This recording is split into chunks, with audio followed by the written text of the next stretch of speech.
নমস্কার বন্ধুরা, আজকে আমি বানাবো এগ ড্রাই চিলি। তার জন্য আমি 2টো ডিম ফাটিয়ে নিয়েছি। ওর মধ্যে পেঁয়াজ কুচি, লঙ্কা কুচি, স্বাদমতো লবণ, হলুদ, 1 চামচ তেল দিয়ে ভালো করে ফাটিয়ে নিয়েছি। তারপর একটা টিফিন বাটির মধ্যে আমি তেল ব্রাশ করে ব্যাটারটাকে দিয়ে দিয়েছি। কড়াইতে জল দিয়ে আমি ওটাকে ভাপে করব বলে জল দিয়ে ওর মধ্যে আমি টিফিন বাটিটা বসিয়ে দিয়ে 15 মিনিটের জন্য ভাপিয়ে নিয়েছি।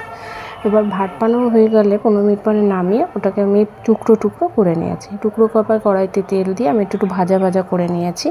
তারপরে আমি একটা পেঁয়াজ, ক্যাপসিকাম আর রসুন কুচি আর লঙ্কা কুচিয়ে নিয়েছি। করার পরে তারপরে আমি পেঁয়াজগুলো ডুমডুম পেঁয়াজ কড়াইতে সামান্য তেল দিয়ে পেঁয়াজগুলো দিয়ে দিয়েছি। তারপর রসুন কুচি দিয়েছি।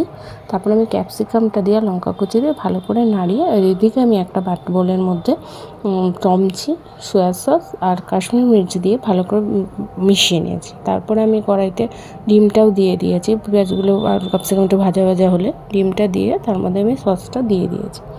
সসটা বেশ ভালো করে নাড়িয়ে ভালো করে করে তার মধ্যে আমি সামান্য জল দিয়ে দিয়েছি। এর মধ্যে আবার একটা বাটির মধ্যে আমি 1 চামচ কর্নফ্লাওয়ার দিয়ে জল দিয়ে গুলে নিয়েছি।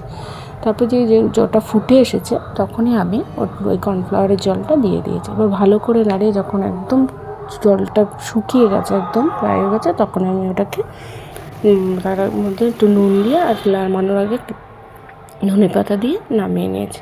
কেমন লাগলো বন্ধুরা জানাবেন।